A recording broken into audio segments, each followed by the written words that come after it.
All right, let's take a look at this week's quiz and learn from being quizzed on it, learn from anything you got right and things you had mistakes on.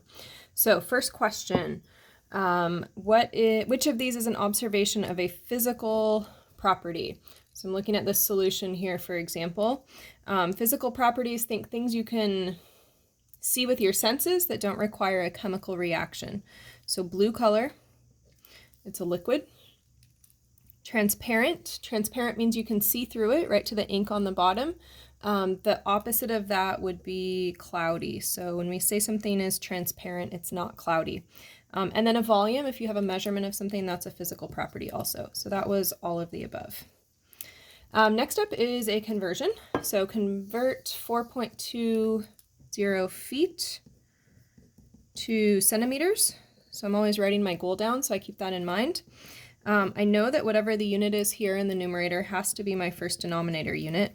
And I'm going to check if I can go easily from feet to centimeters. You have these conversions here to work with. I don't see feet to centimeters. I do see inches to centimeters. So I'm going to need 2 steps here. So feet can go to inches. That's 1 foot, 12 inches. And then inches come to the denominator. Centimeters to inches I can do. So that would be 1 inch, 2.54 centimeters. And that's going to give you 128 centimeters when you work that out. So D. Next step, which of these following statements about metabolism is true?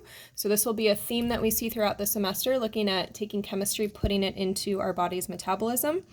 Metabolism requires oxygen, yes. That's what I'm breathing in. Produces energy in the form of ATP, yes. Requires fuel in the form of food, yes. And produces carbon dioxide, yes. So that would be, again, all of the above. Next up, another conversion, and this time we've got some metric units. So these conversions that were given to you up here on the top aren't going to work for you here. So convert 45.5 micro, that's what that little Greek mu symbol means. So microliters into milliliters. Often it can help to put a word with a symbol, right? That's something that we've been working on in this class. So I know that I have 45.5 microliters.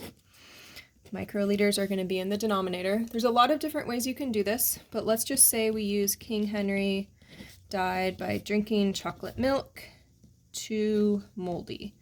And that last one is micro there, and this is milli, okay? So I know all of these prefixes are related by times 10 or divided by 10. So here's how I do this. If I have micro and milli, and I want to relate the two, because that's what I need here, is to relate the two, I always take whichever one is further left, so in this case milli, and I'll say 1 milliliter, okay? And then as I go right, I'm going to add zeros because I'm multiplying by 10 with every prefix I pass. So I'll put another 1 under milli, and then the dot is a 0, dot is a 0, micro is a 0. And so in 1 milliliter, there are 1,000 microliters. I can take that and use that right side up, upside down, whatever your problem needs. And so 45.5 times 1 divided by 1,000 gives you 0.0455 milliliters. And that makes sense because microliters are super tiny, so they're only a fraction of a milliliter. And that would be C here. All right, now looking at less math and more elements. 2 atoms of the same element that are isotopes will always have the same. So sometimes this helps me just to write a couple down to think through it. They're going to have the same number of protons because they're the same element. Okay, so that looks like my answer, but let's think through it. Same atomic mass.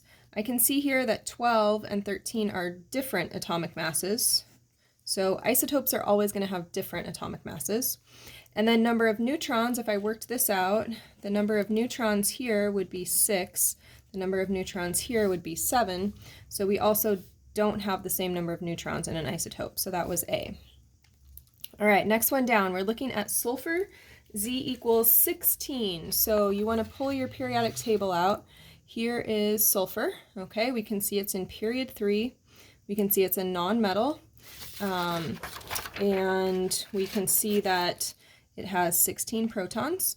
So yes, it's a nonmetal. Yes, it has 16 protons. was in group 6A.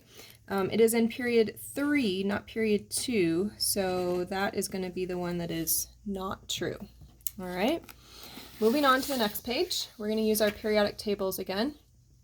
So which element will have the most similar physical and chemical properties to sodium? So similar chemical and physical properties, we are always thinking groups, and groups are our columns on the periodic table. So if we go back to our periodic table, we learn that the rows are called periods, and those correlate to the number of electron shells. The columns are groups, and those are like a family, so they have traits in common. So when I look at sodium here, here's sodium, and you might be inclined to think magnesium is going to be very similar, but they're just neighbors, they're not family. So the family traits or the group traits are going to be here. So sodium will be most similar to whatever's in its same group here, and in this problem that is potassium right below it, okay? So that's how we think through that one. Valence electrons of a neutral nitrogen atom, so let's keep our periodic table here. Here's nitrogen. It's in group 5, so it's going to have 5 valence electrons. Remember, if I'm looking in group 2 here, or period 2, I can count the boxes. 1, 2, 3, 4, 5. That's my 5 valence electrons. So valence electrons for nitrogen is 5. Which of the following describes the ground state arrangement of electrons? You can pretty much just delete that. That's kind of like the fine print to make it true. In a neutral aluminum atom, or aluminium if you've learned it in a different country, here's aluminum. Okay, so as we look at aluminum, our first shell has 2 electrons, 1, 2. Second, 1, 2, 3, 4, 5, 6, 7, 8. And then third, 1, 2, 3. So we're looking at 2, 8, and 3 to get to aluminum. And so D here would be my answer. And I forgot to fill this one in. All right, next up we're reading a volume, something that we've been working on for a while now. What is the volume of the solution to the right? Use correct significant figures and units. So I want to figure out what's marked here. So if I look at this, I can hopefully figure out that I'm counting 6.1, 6.2, 6.3, 6.4, 6.5, and then this next line would be 6.6. So I'm counting by tenths, and therefore when I go to estimate between the lines, I will estimate to the hundredths place, okay? Our estimate is always between the lines. So where do I fall between the lines? Now this one happens to fall right at 6.6 probably. So rather than writing 6.6 milliliters, I want to estimate to the hundredths. So if it's right on the line, 6.60, okay? Next up, label each of these as a pure substance or a mixture. Mixture can be separated by physical processes like filtering, for example, or freezing or melting. So pure substance, water is just H2O, okay, that's 2 elements, but if I put that in a container, it's all just H2Os, all right, so I would call this a pure substance. Air is made up of quite a few gases. The main 2 are nitrogen and oxygen, okay, not bonded together like the H2O here, separate molecules. So if I put that into a container, I can see that this is at least 2 molecules. There's others also. And so therefore this would be called a mixture. If you cool this down, you'll cool down the gases at different temperatures and you can separate them. Pure or mixture pizza should be pretty easy. That obviously, if I put a pizza in a container, I can see it looks very different, right? Let's make this a pepperoni pizza. Just the pepperonis make it look different. So there's a lot of different chemicals there. And then lastly, carbon. So if I look at a container full of carbon, it's just going to be a whole bunch of carbon atoms. And so we would say that that is a pure substance. So our pure substances are either elements or, like the water over here, compounds. One element, one type of compound. Once I have 2 types of compounds or more, now it's a mixture. Last couple problems. So we've got a child that needs 550 milligrams of ibuprofen. So I'm going to write this data down in the margin. There's a liquid that contains 100 milligrams ibuprofen per 5 mils. So that should sound like a conversion to you. 100 milligrams of ibuprofen per 5 mils. Remember that per is like a line. How many teaspoons of the liquid should you give to the patient or to the child? So I have this milliliters, teaspoons. Teaspoons only shows up once. Remember, you have some conversions on the front page here. Not that front page, but this front page. So if I look here, you needed to utilize this conversion here. 1 teaspoon equals 5 mils. So I'm going to write that alongside here in my margin. 1 teaspoon equals, or per, 5 mils. Okay? At this point, I'm going to write down what my goal is. So my goal is to get to teaspoons, okay? And I'm going to save my conversions for the middle of the problem. So let's start with our 550 milligrams of ibuprofen because it's only got 1 unit attached to it. And now I want to work my way to teaspoons in as few steps as possible. So when I check my 2 conversions, if one of them relates milligrams and teaspoons, just use one of those conversions. But I don't have that, so let's bring our milligrams of ibuprofen down. Let's go to milliliters, because I see that. So 100 milligrams, 5 milliliters. Milliliters have to be in the denominator, and now I can bring my teaspoons up. And so I have 5 mils to 1 teaspoon.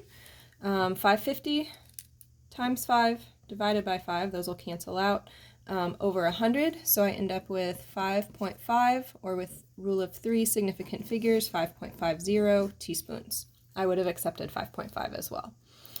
All right, final question here. Give the number of protons, neutrons, and electrons in a neutral atom of phosphorus, 33.